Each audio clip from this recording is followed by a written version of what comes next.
इस वीडियो में प्रस्तुत सभी जानकारी विभिन्न अंतर्राष्ट्रीय मीडिया स्रोतों और समाचार रिपोर्ट्स पर आधारित है।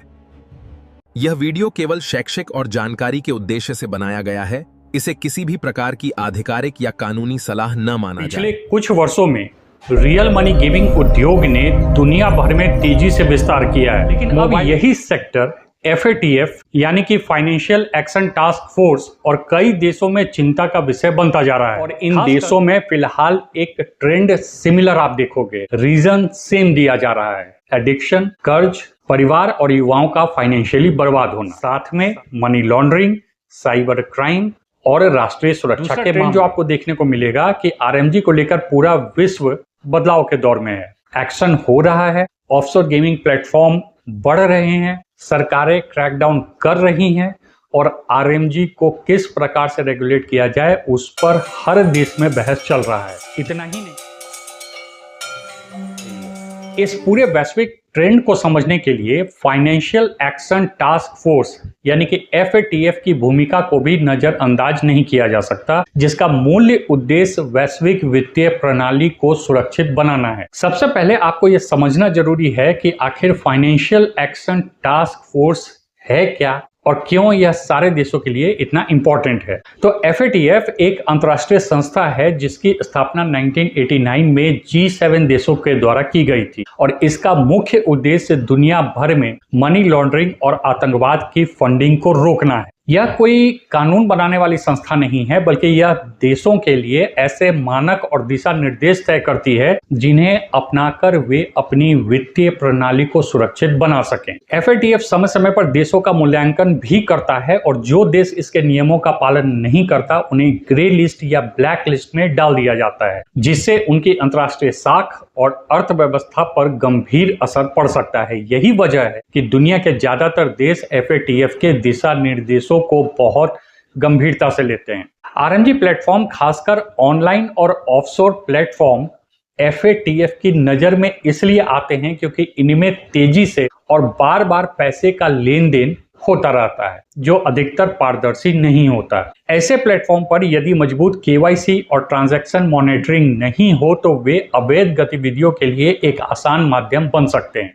RMG सेक्टर में सबसे बड़ा जोखिम मनी लॉन्ड्रिंग का माना जाता है और FATF के अनुसार किसी भी ऐसे प्लेटफॉर्म में जहां व्यक्ति पैसा जमा करता है, उसे कई बार घुमाता है और फिर जीत के रूप में निकाल लेता है या किसी भी प्रकार से सिस्टम से निकाल लेता है, वहां अवैध धन को वैध बनाने की संभावना मौजूद रहती है। गेमिंग के थ्रू यही पूरे विश्व में हो रहा है और इसीलिए FATF ने इस पूरे RMG सेक्टर को as a high risk sector चिन्हित किया हुआ है।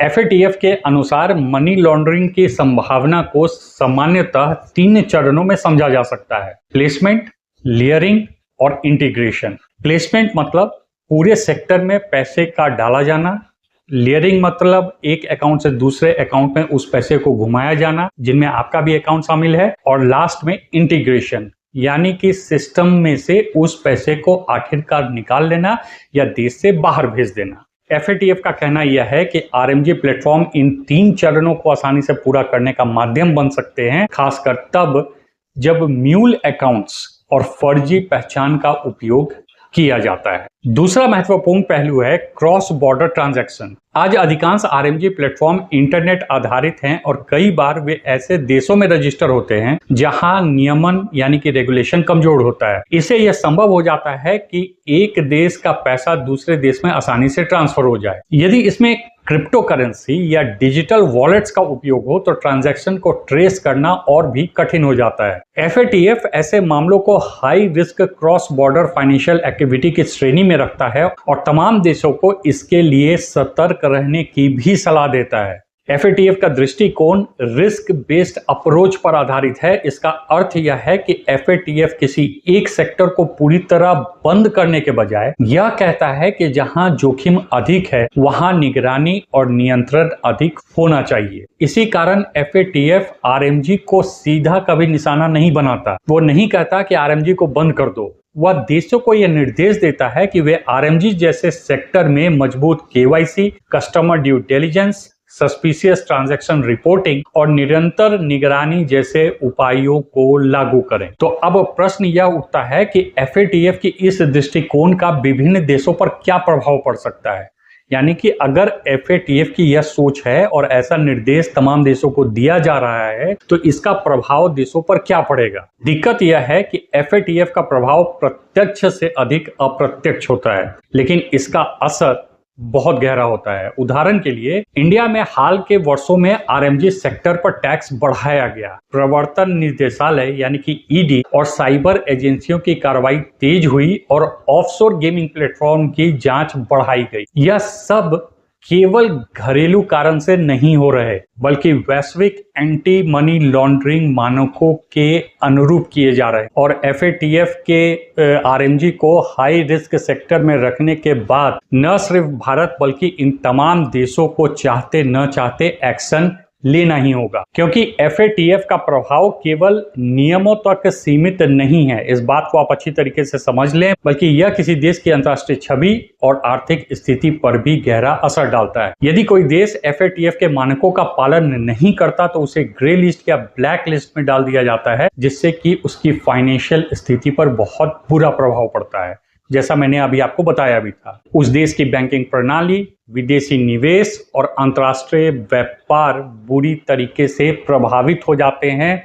इसीलिए अधिकांश देश FATF के दिशा निर्देशों को बहुत ही गंभीरता से लेता है और अपने कानूनों को उसके अनुरूप बनाता है। यहाँ यह समझना महत्वपूर्ण है कि FATF कोई कानून बनाने वाली संस्था नहीं है, बल्कि एक नीति निर्धारक यानी कि पॉलिसी सेटिंग संस्था है। इसके पास सीधे किसी देश को दंडित करने की शक्ति नहीं है, लेकिन इसके द्वारा बनाई गई सूची और रिपोर्ट्स का प्रभाव इतना व्यापक होता है कि देश स्वयं अपने नियमों को कड़ा करने के लिए प्रेरित होते हैं। अंततः यह कहा जा सकता है कि FATF ने RMG सेक्टर को सीधे निशाना तो नहीं बनाया है, लेकिन उसके द्वारा बनाए गए वित्तीय पारदर्शिता और जोखिम नियंत्रण के मानकों ने इस सेक्टर को वैश्विक जांच के दायरे में ला दिया है। आज RMG केवल एक गेमिंग उद्योग नहीं है, बल्कि एक ऐसा क्षेत्र बन चुका है जहां कानून, वित्त और तकनीक तीनों का गहरा संबंध है। भविष्य में यह संभावना है कि RMG सेक्टर पर और अधिक शक्ति देखने को मिलेगी, खासकर उन देशों में जहां अभी तक स्पष्ट नियम नहीं बने। सरकारें अब इस बात को समझने लगी हैं कि यदि इस सेक्टर को बिना नियंत्रण के छोड़ दिया गया तो यह न केवल आर्थिक नुकसान बल्कि सामाजिक और कानूनी समस्याओं का कारण भी बन सकता है, और यह सोच तमाम देशों में पूरी तरीके से एक जैसी है। इसलिए FATF के दृष्टिकोण को समझना जरूरी है, क्योंकि यह केवल एक संस्था का नजरिया नहीं है बल्कि वैश्विक वित्तीय व्यवस्था की दिशा को दर्शाता है, जहां पारदर्शिता, जवाबदेही और जोखिम नियंत्रण सर्वोपरि है। हालांकि यह भी सच है कि कुछ देश इस उद्योग को पूरी तरीके से बंद करने के बजाय नियंत्रित करने की दिशा में काम कर रहे हैं, क्योंकि उनका मानना है कि अगर सही नियम और निगरानी हो तो यह उद्योग रोजगार और राजस्व का स्रोत बन सकता है, लेकिन इसके लिए सख्त लाइसेंसिंग, पारदर्शिता और उपभोक्ता संरक्षण जरूरी है।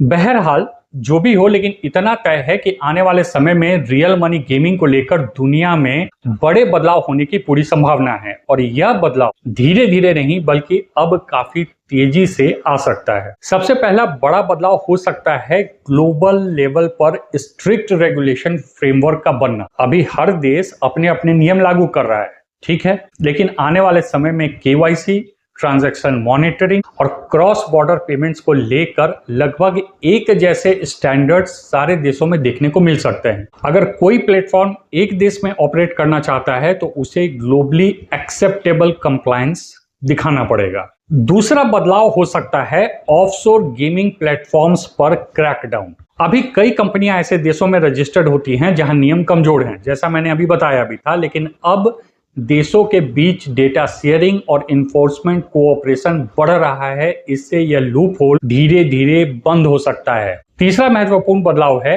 फाइनेंशियल सर्विलेंस का बढ़ना। हर ट्रांजैक्शन को ट्रैक करने, सस्पिशियस एक्टिविटी डिटेक्ट करने और म्यूल अकाउंट को पकड़ने के लिए AI डेटा एनालिटिक्स का इस्तेमाल बढ़ेगा। इसका मतलब है कि एनोनिमस या हिडन ट्रांजैक्शन करना पहले से कहीं ज्यादा मुश्किल होता जाएगा। और चौथा बदलाव एडवर्टाइजिंग और यूजर प्रोटेक्शन लॉज में देखने को मिलेगा। कई देशों में पहले ही गेमिंग एड्स पर रिस्ट्रिक्शन शुरू हो चुकी है, जो आगे चलकर और सख्त हो सकती है, खासकर युवाओं को टारगेट करने वाले एड्स पर।